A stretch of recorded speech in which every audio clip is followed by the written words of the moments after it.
নমস্কার বন্ধুরা, আপনারা দেখছেন কুকিং হাউস অফ অনিমা। দেখতেই পাচ্ছ এখানে মৌরলা মাছ নিয়ে নিয়েছি। হ্যাঁ, মৌরলা মাছের একটা ঝাল চচ্চড়ি বানাবো। তার জন্য মৌরলা মাছগুলো আমি ধুয়ে পরিষ্কার করে নিয়েছি আর দেখতে ভালো লাগার জন্য এইভাবে সাজিয়ে নিয়েছি। এবারে আমি এর মধ্যে দিয়ে দিচ্ছি হলুদ, দিয়ে দিচ্ছি নুন। এবার নুন হলুদ দিয়ে মাছটা আমি ভালো করে মাখিয়ে নেব। ভিডিওর শুরুতে একটা লাইক দিয়ে কন্টিনিউ করো বন্ধুরা। দেখো সমস্ত মৌরলা মাছগুলো আমার মাখানো হয়ে গেছে। এবার আমি এই মৌরলা মাছে যা যা দেব সেগুলো রেডি করে নিয়ে ফিরে আসছি, সঙ্গে থেকো। এদিকে দেখো একটা কড়াই উনানে বসানোই ছিল, আমি ভাজা করেছিলাম সেই জন্য উনানে বসানোই ছিল। এবার আমি দিয়ে দিলাম সর্ষের তেল। এই রান্নাটা আমি সর্ষের তেলেই করব। দিয়ে দিলাম অল্প একটুখানি করে নুন।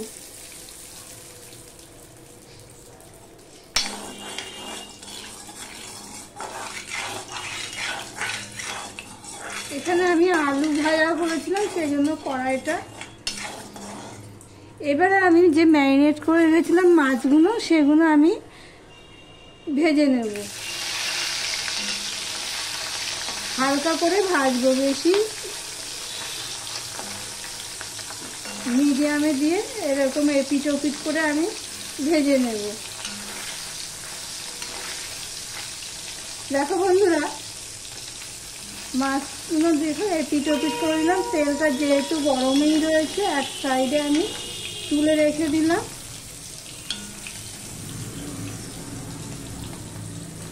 ঠিক এইভাবে হালকা করেই আমি ভেজে নিচ্ছি।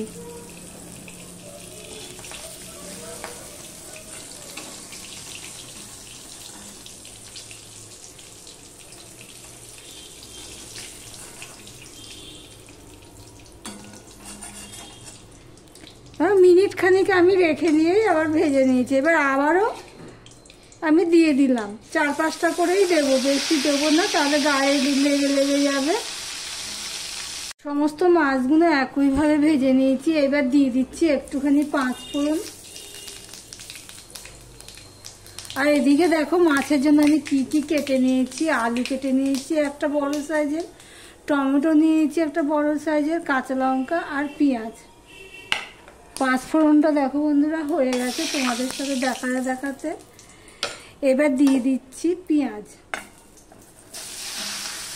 এই পর্যন্ত যারা ভিডিওটি দেখছো লাইক দিতে ভুলে গেছো, চট করে একটা লাইক করে কন্টিনিউ করো বন্ধুরা।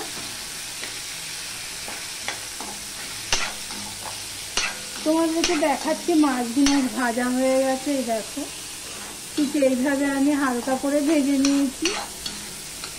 এবার পেঁয়াজটাকে আমি ভালো করে ভেজে নেব। পেঁয়াজটার সাথে আমি আলুও দিয়ে দিচ্ছি। আলু পেঁয়াজটা আমি ভালো করে ভেজে নেব।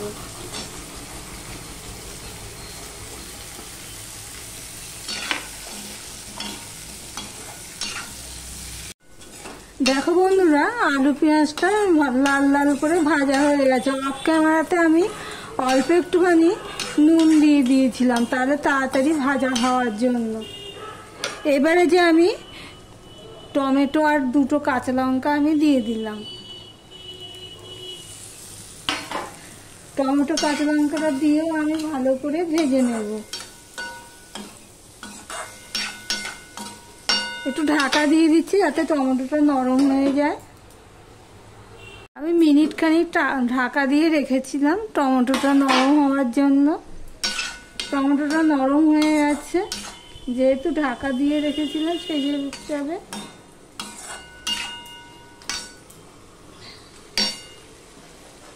এবারে দেখো কিছু মশলা অ্যাড করব। 1 চামচ ধনের গুঁড়ো নিয়েছি, 1/2 চামচ আমি জিরের গুঁড়ো নিয়েছি, হলুদ নিয়েছি 1 চামচের একটু কম, নুন নিয়েছি স্বাদ অনুযায়ী, আর লঙ্কার গুঁড়োও নিয়েছি 1 চামচের একটু কম, 1/2 চামচের বেশি। সেগুলো আমি সব দিয়ে দিলাম। একটুখানি জল দিয়ে দেবো মশলাটা কষানোর জন্য। এবার মশলাটা সম্পূর্ণটা ভালো করে মিশিয়ে নিয়ে এবার কষাতে থাকবো।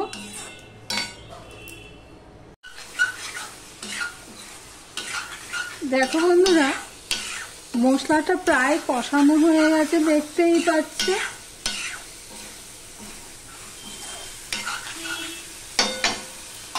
এবার দিয়ে দিচ্ছি ভেজে রাখা মাছগুলো।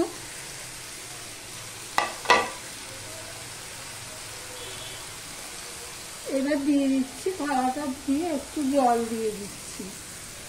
আমার ভিডিওটি যদি ভালো লেগে থাকে প্লিজ লাইক কমেন্ট শেয়ার করে দিও। আর যারা নতুন বন্ধু ভিডিওটি দেখছো এখনো পর্যন্ত সাবস্ক্রাইব করোনি তাদেরকে বলবো সাবস্ক্রাইব করে পাশে থাকার জন্য। যেহেতু এটা চচ্চড়ি করবো সেই বুঝে জলটা দিতে হবে। এখানে কিন্তু মাছটা হালকা করে ভেজেছি, মাছটা কিন্তু সিদ্ধ হতে হবে, সেই পরিমাণে আমি জলটা দিয়ে দিলাম। এবার আমি 3 থেকে 4 মিনিট আমি ফুটিয়ে নেব ঢাকা দিয়ে। আমি ঢাকা দিয়ে প্রায় 4 মিনিটের মতন আমি মিডিয়াম ফ্লেমে রান্না করে নিয়েছি। এই ঝোলটাকে আরেকটু শুকিয়ে নেব, যেহেতু চচ্চড়ি করব সেই জন্য। এবার গ্যাসের ফ্লেমটা আমি একটু বড় করে দিলাম, দিয়ে ঝোলটাকে আমি শুকিয়ে নেব।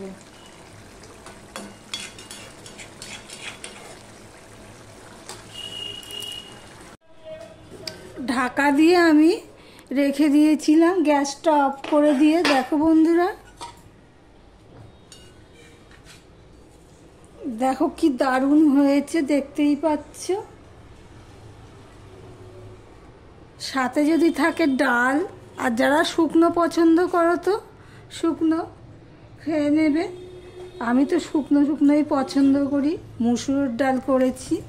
দেখো তোমাদেরকে সার্ভ করে দেখাচ্ছি কেমন হয়েছে।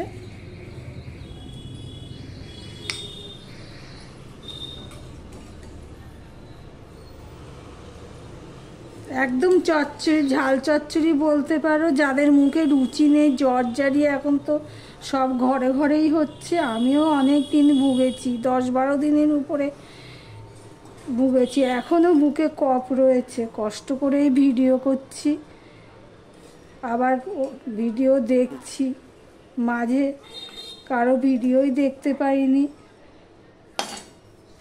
তাহলে ভিডিওটি আজকের মতন এখানেই শেষ করলাম। আবার অন্য কোনো রেসিপি নিয়ে চলে আসবো বন্ধুরা, সঙ্গে থেকো।